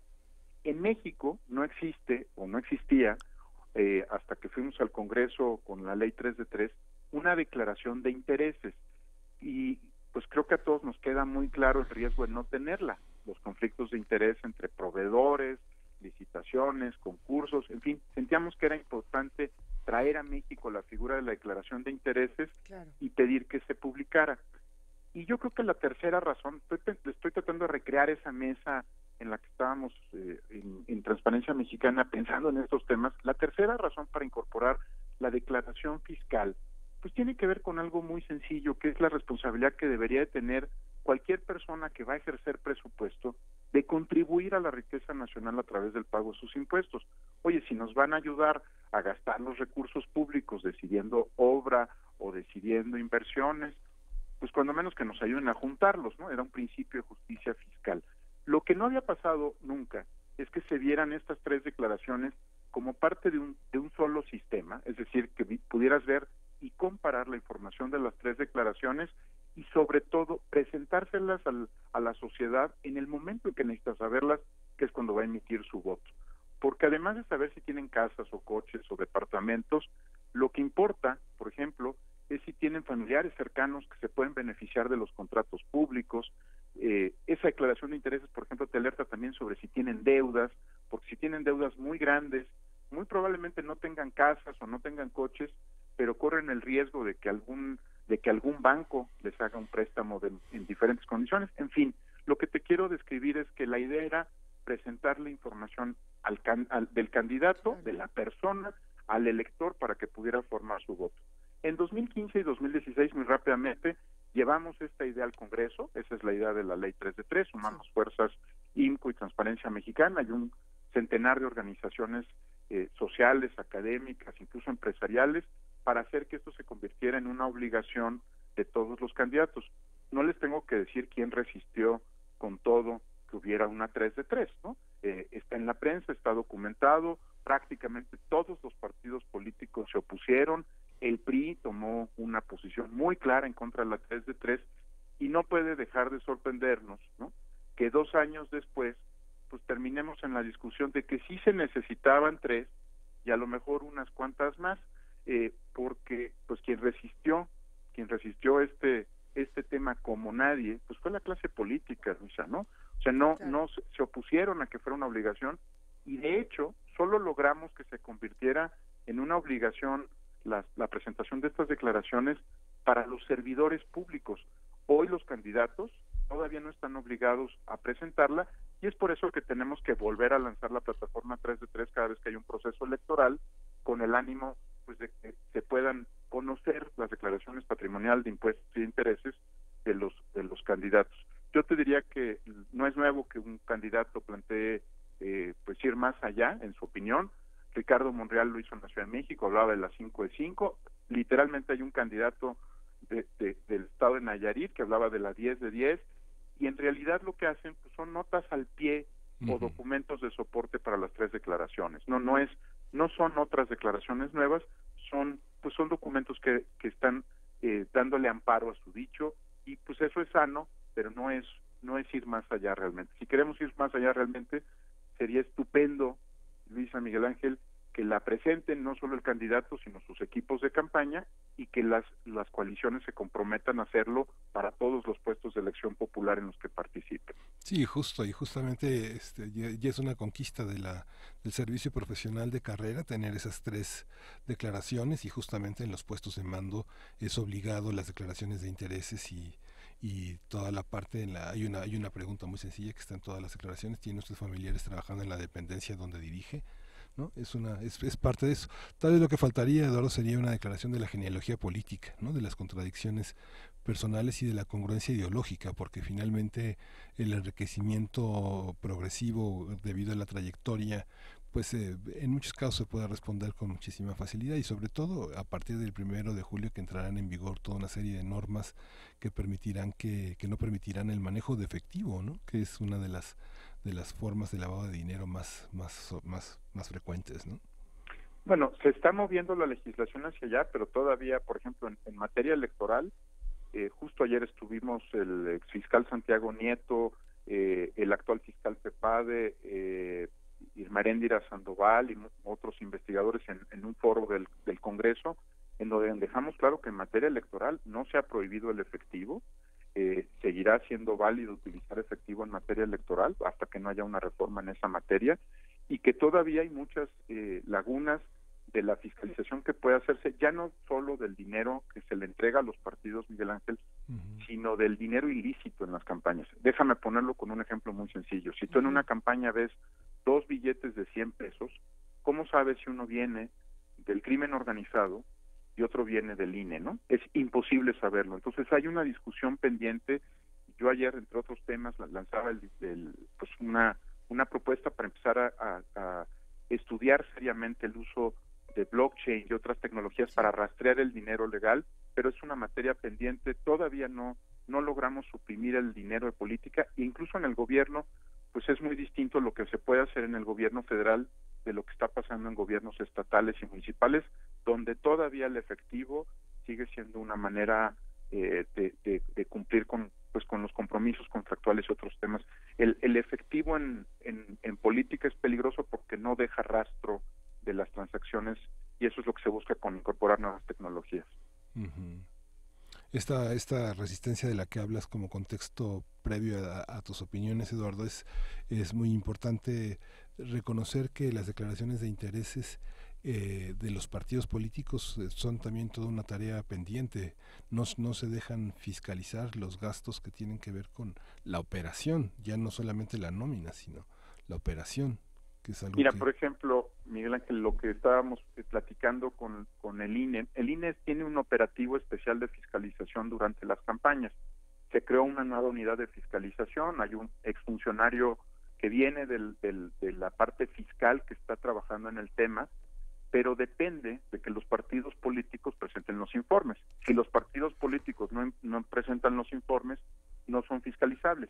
Y lo que están haciendo los partidos en este proceso electoral es que tardan mucho en presentar los informes, incluso están dispuestos a aceptar la multa que les pueden imponer, saben que pueden impugnarla pues en el Tribunal Electoral. Ya hablaremos, yo creo que un día tenemos que hablar largo sobre el riesgo que traemos en el Tribunal Electoral, ya no solo en el INE, ¿no? El Tribunal se está convirtiendo en un factor de mucho riesgo en la elección, pero lo que hacen es que se van por las multas, entonces saben que lo que hacen es retrasar el proceso de fiscalización de tal manera que cuando pueda concluir, pues ya habrá pasado la elección, ¿no? Entonces están retrasando, pese a que la ley marca que la fiscalización es en tiempo real y que está montado este operativo en el Instituto Nacional Electoral, pues lo que hacen es que retrasan los informes.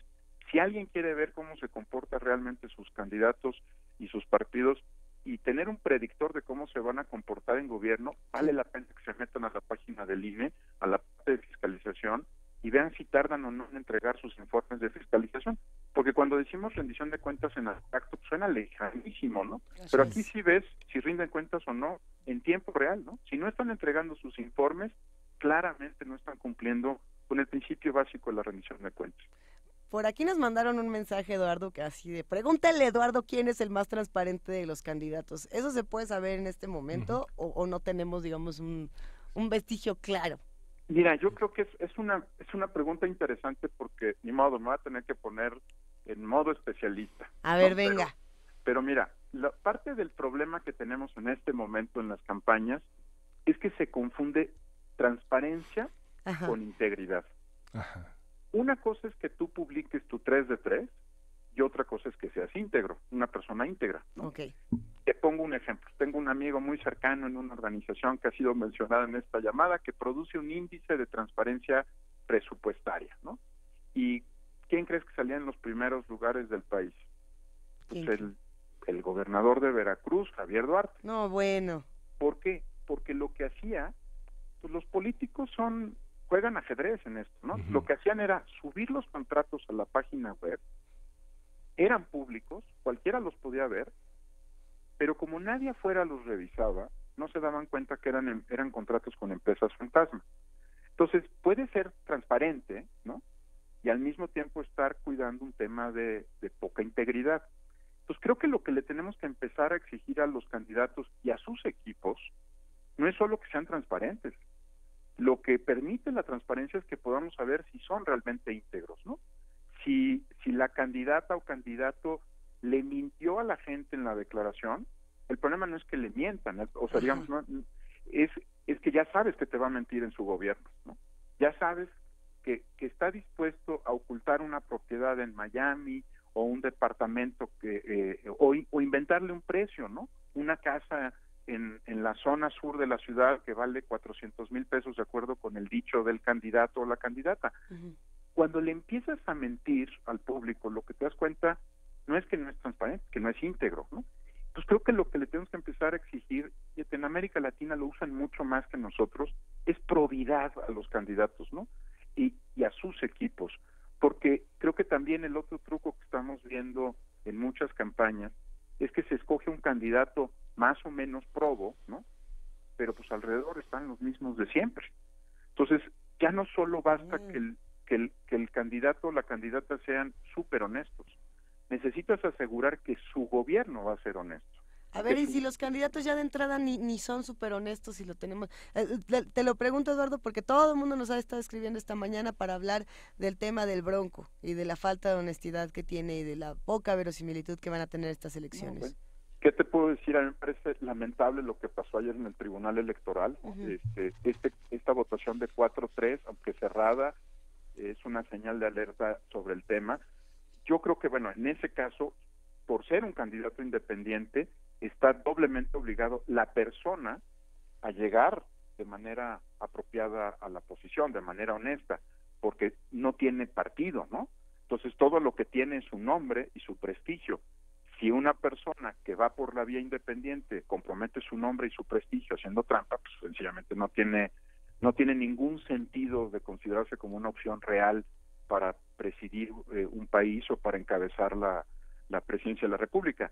En el caso de los partidos, de los candidatos con partidos, es diferente, porque ahí sí tienes, además del candidato, pues que asegurarte que alrededor estén rodeados por gente, digamos, más o menos íntegra y consistente con el candidato.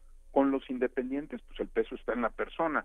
Ve el contraste con Pedro Kumamoto en Guadalajara. A ver, Wikipolítica no tiene un aparato equivalente al que tiene el Bronco, ¿eh? Es una cosa, es un proyecto muy pequeño, muy cívico, y sin embargo el 94% de las firmas estaba comprobada como válida. O sea, te das cuenta de que se puede haber errores, por eso hay un 6%, ¿no?, de personas que no levantaron bien, o a lo mejor algún voluntario no registró apropiadamente el nombre, pero cuando traes 94-95% de firmas válidas, quiere decir que incluso en condiciones mucho más adversas que las que enfrentó el Bronco, se pueden conseguir las firmas. Ahí sí, no tengo ninguna duda, en la vía de los candidatos independientes no puede haber trampas para llegar, ¿no? Porque es todo lo que tienen, su reputación y prestigio.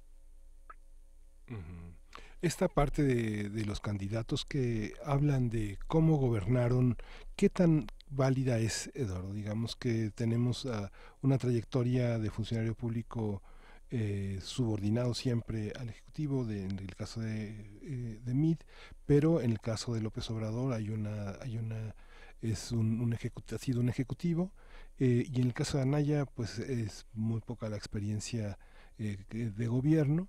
En el caso de Margarita Zavala, pues una mujer condicionada a una relación conyugal en la que su esposo gobernó de una manera desastrosa, por lo menos en los términos de seguridad, educación, corrupción. ¿Qué pasa con esa parte? ¿Uno debe tomar en cuenta esas son plataformas o se pueden decir como parte de una plataforma? ¿Son contextos? ¿Cómo evaluarlos? Por eso es importante el tema de los equipos, Miguel Ángel, porque incluso yo sí creo que si la cabeza es honesta puede marcar una diferencia en el estilo de gobierno. El presidente de la República no puede revisar todos los días el trabajo de 17 secretarías de Estado, 247 unidades administrativas, que es lo que forma la Administración Pública Federal, mantener la consistencia de todos los integrantes de su partido en el Congreso de la Unión, en la representación en la Cámara de Diputados, los senadores. Por eso importa sí quién encabeza el proyecto, pero también de quién se rodea, porque la capacidad técnica en todos los temas no existe, eso ya no existe, ¿no?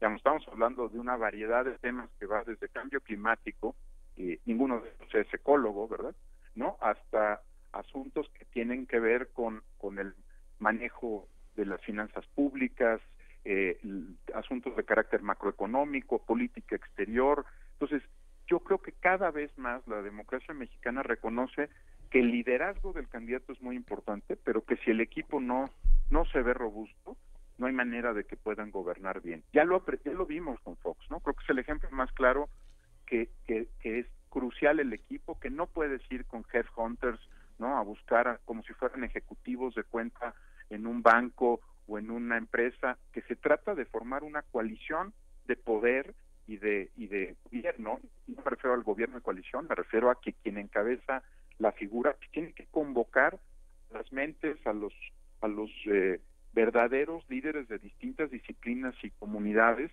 para formar gobierno. Ya no basta, ¿no? Porque lamentablemente yo sé que todos tenemos en el corazón un resabio presidencialista, ¿no?, porque así nos educaron por muchos años, ¿no? Pero más allá del presidente están los equipos de gobierno. Entonces a mí sí me parece crucial ver quiénes lo rodean, ¿no? A ver, pero ¿cómo se plantearía esto, Eduardo, ahora? Que ya está, ahora sí que ya estamos en donde estamos este 10 de abril y de pronto los equipos dicen, órale va, ¿cómo se podría hacer? ¿No es muy tarde para comenzar con este proceso? ¿Estamos a tiempo? Estamos a tiempo porque el elector tiene un enorme poder, ¿no? Tiene 80 días por delante para disfrutar de un enorme poder, que es el de elegir por qué equipo de campaña va a votar, ¿no? Creo que lo que vale la pena hacer es salirse un poquito, digamos, de la polarización normal de las campañas y empezar a ver quiénes están, ¿no?, formando equipo de gobierno. ¿Quiénes son sus voceros, por ejemplo? Luisa, yo creo que es muy este es uno de los temas más interesantes de esta campaña. Hay quien, por ejemplo, tiene voceros que lo hacen lucir mejor candidato incluso de lo que pueda hacer, ¿no? Yo creo que Tatiana Cloutier ha hecho un extraordinario trabajo de vocería, conectando con la gente, entendiendo muy bien que esta es una sociedad que está en las redes sociales, e incluso yo creo que quitándole algunos de los rasgos que puedan hacer difícil a López Obrador. Nadie es perfecto, ¿no? Lo que estoy diciendo es, el vocero es crucial. Compáralo con Javier Lozano, Luis, ¿no?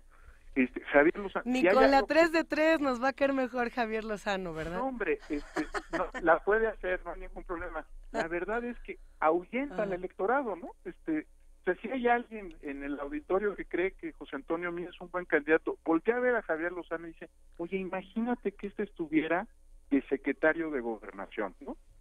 Entra terror, ¿no? O sea, no es una sensación de que estás haciendo una buena campaña. Luego, veamos el caso de Anaya, ves a Jorge Castañeda y entonces todos los positivos o negativos que tiene Jorge Castañeda te recuerdan inmediatamente. Entonces, creo que, por ejemplo, ese es una muy buena manera de entrarle al tema de campaña, digamos, ya no solo desde la perspectiva del candidato, sino entendiendo qué grupos están pensando para su gobierno. No es que vayan a ser en automático funcionarios, pero seguramente van a estar en el equipo de gobierno en distintas posiciones.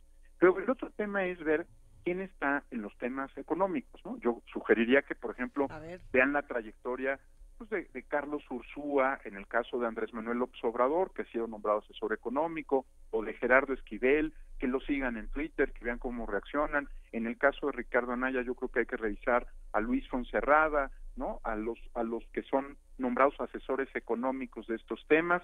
En el caso de Mid, bueno, él siente que por su trayectoria profesional, pues él es el cuadro económico más fuerte, ¿no? Que tiene su campaña, pero está, por ejemplo, Luis Madrazo, que fue un funcionario que lo acompañó por muchos años, que vale la pena seguir porque es responsable económico de la campaña. Ahí hay un asunto muy importante, ¿no? Pues es cómo van a manejar el presupuesto público, la riqueza del país, en fin, el modelo de crecimiento. Eso hay que revisar esa segunda fila. Luego, el otro tema, yo sí creo que hay un tema clave, por lo menos para los que venimos de derechos humanos o de la formación en temas de derechos humanos, pues sí nos interesa mucho cómo van a tratar no a las mayorías, sino a las minorías, ¿no? A los grupos desfavorecidos, a los grupos que no tienen una voz y representación apropiada en el Congreso, desde los pueblos indígenas hasta las minorías, por ejemplo, que están en religiosas, porque premiar a las mayorías es muy fácil, ¿no? Traes el apoyo de la mayoría, ¿no? Lo que tienes que pensar es cómo vas a proteger la diversidad y pluralidad de nuestro país. Yo ahí, por ejemplo, siento un profundo silencio en las campañas, ¿no?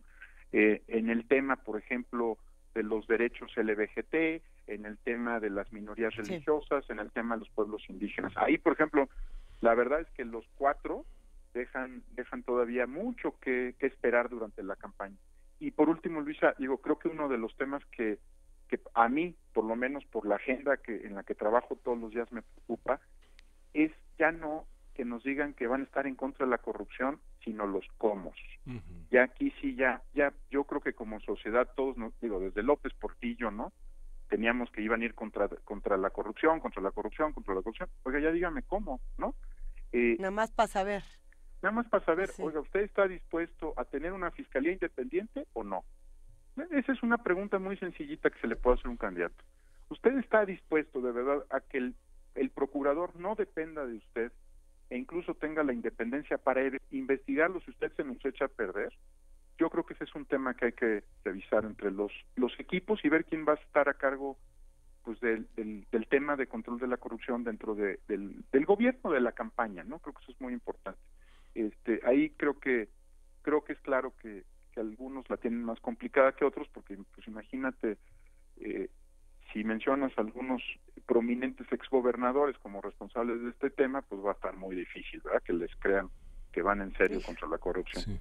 Y desde enero de 2017 el Senado se comprometió a desahogarse cerca de 70 nombramientos, de los cuales tiene pendientes cerca de 40, y que tal vez gran parte de los decires de mí deberían de decir, a pesar de que no hemos cumplido con los nombramientos de los funcionarios del sistema anticorrupción, vamos a cumplir con la con la lucha con la corrupción. A pesar de que él no se asume como un candidato del PRI, es un gobierno priista que ha detenido todos esos nombramientos. Completamente de acuerdo, Miguel Ángel. Fíjate que es increíble que teniendo mayoría en el Congreso, pues no se aproveche que el partido está en el gobierno, ¿no? Parecería que en este tema José Antonio Milla es un candidato de oposición, ¿no? Que no están en el gobierno, pues están en el gobierno. Y hasta el 1 de septiembre la legislatura sigue abierta. Es decir, no hay ninguna razón para no avanzar en los temas que en este momento están frenando el Sistema Nacional Anticorrupción o algún otro asunto, ¿no? Porque sigue siendo gobierno. Sí. Y cuando menos, bueno, los tres, de Margarita Zavala no por ser independiente, pero los otros tres sí tienen representación en el Congreso, entonces perfectamente podrían mostrarlo su liderazgo político, sacando en este momento no solo nombramientos, la Fiscalía General de la República independiente.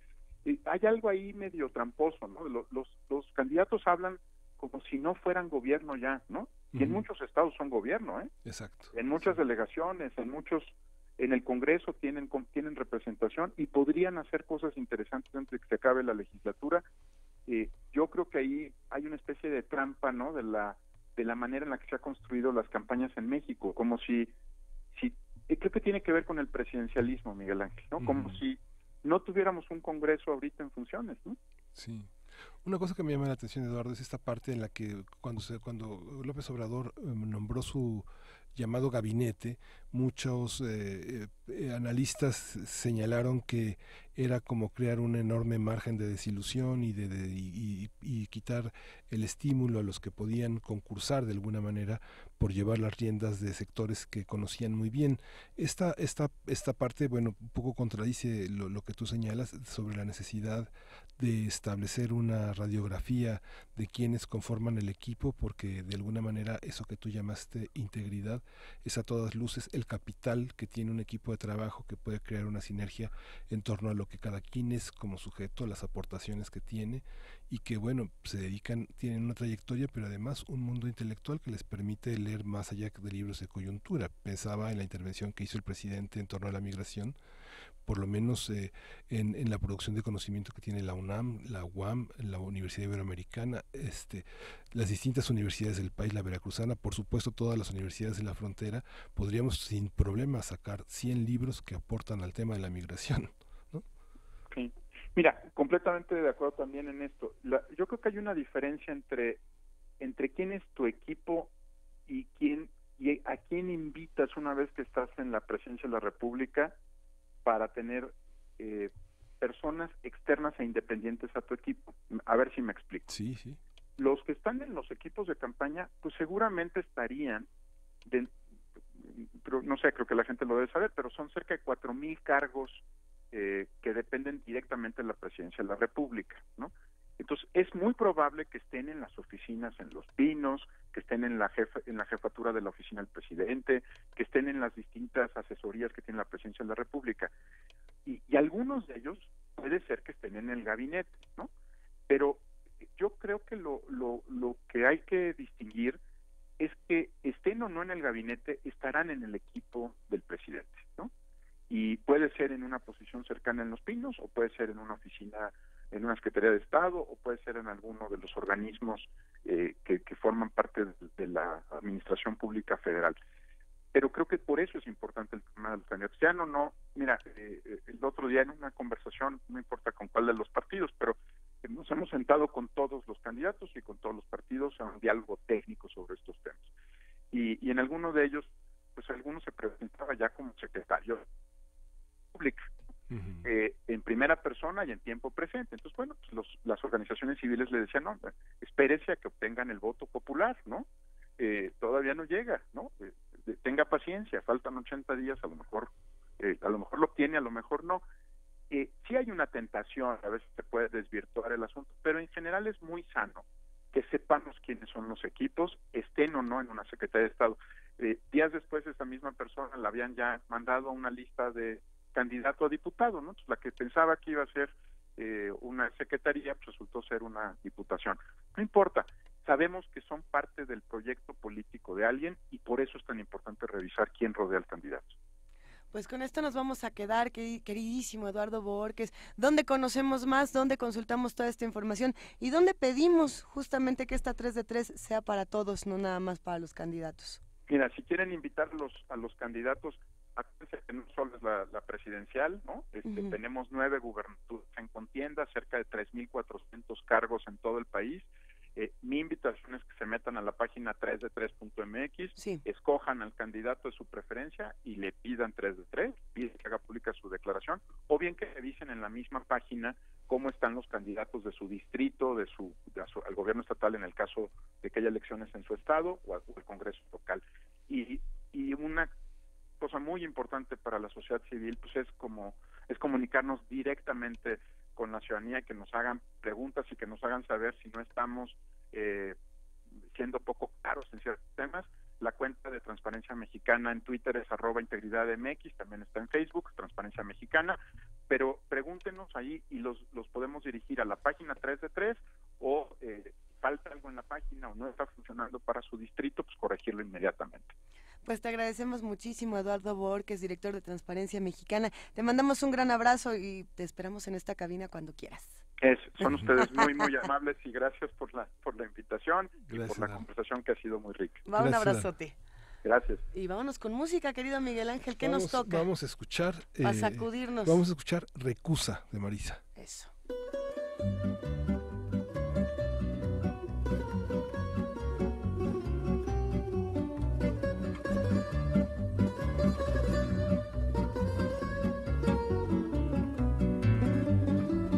Ser fadista é ser lua, é perder o sol de vista. Se ser fadista é ser lua, é perder o sol de vista. Ser estátua que se insinua, então eu não sou fadista. Ser estátua que se insinua, então eu não sou fadista. Se ser fadista é ser triste, é ser lágrima prevista. Se ser fadista é ser triste, é ser lágrima prevista. Se por mágoa o fado existe, então eu não sou fadista. Se por mágoa o fado existe, então eu não sou fadista. Se ser fadista lá no fundo uma palavra trocista. Se ser fadista lá no fundo uma palavra trocista, roçando as bocas do mundo, então eu não sou fadista.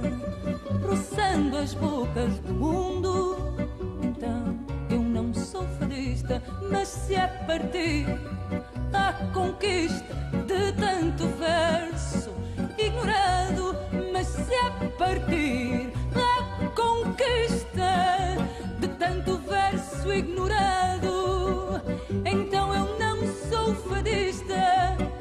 Eu sou mesmo o próprio fado. Então eu não sou fadista, eu sou mesmo o próprio fado. Primer movimiento.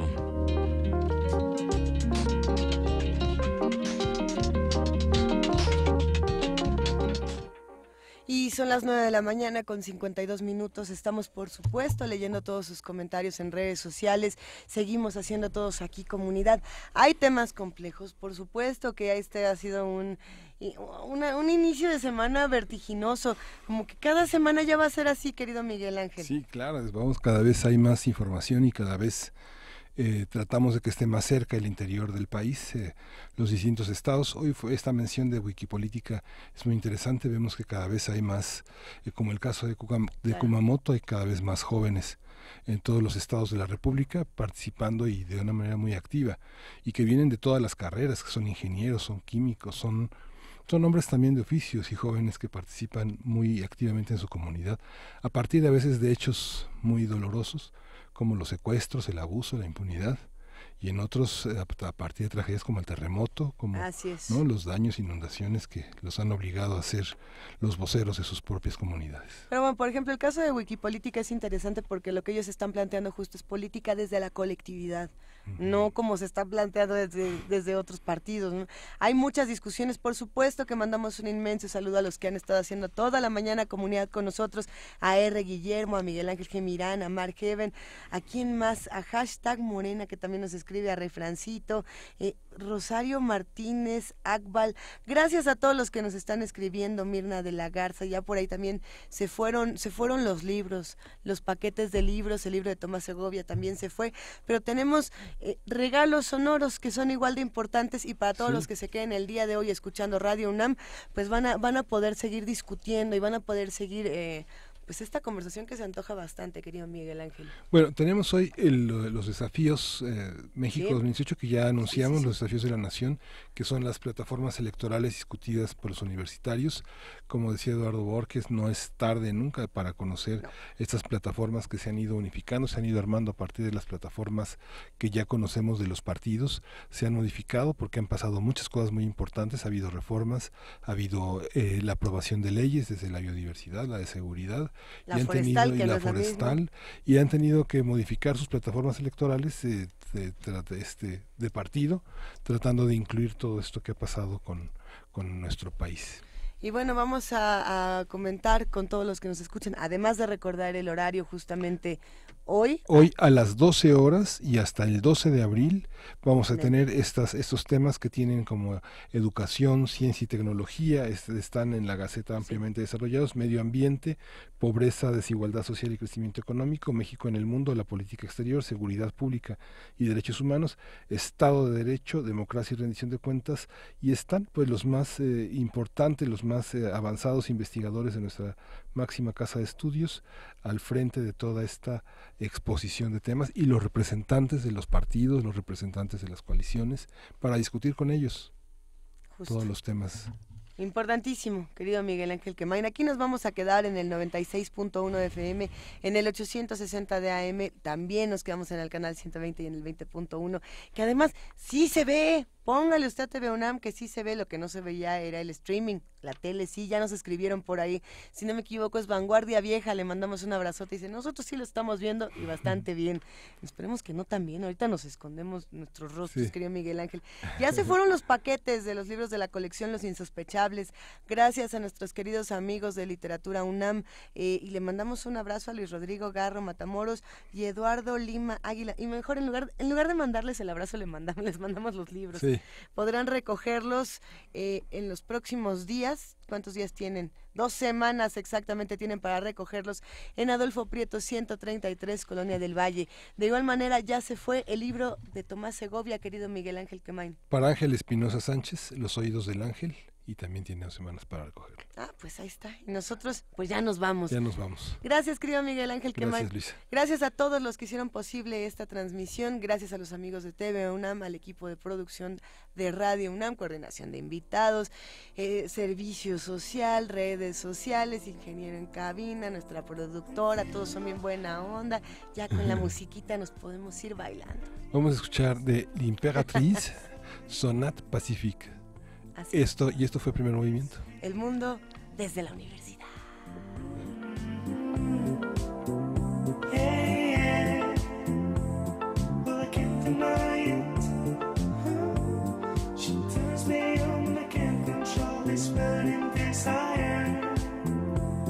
I wish we could having fun under the sun. I don't know what it is, but there is a trick in her who works so mean, so well, and I can't deny it. She turns me on like a firecracker in the summer sun. I can't feel my love slowly fading with the smell of her perfume. And when she's dancing, oh damn.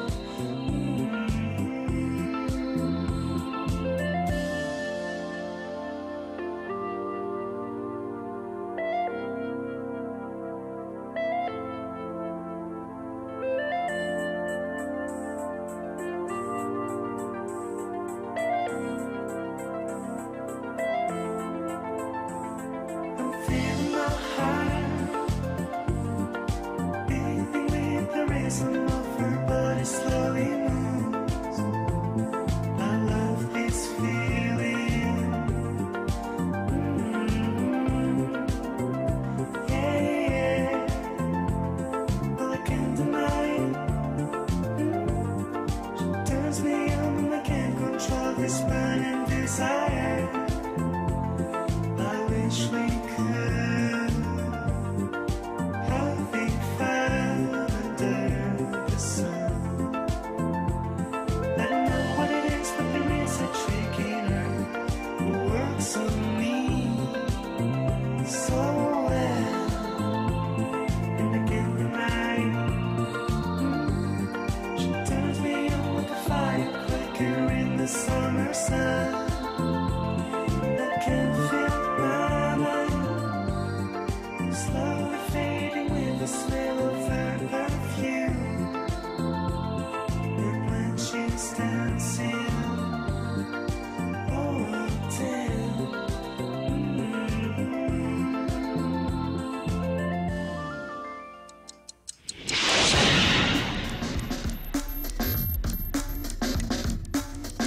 Radio UNAM presentó Primer Movimiento. El mundo desde la universidad.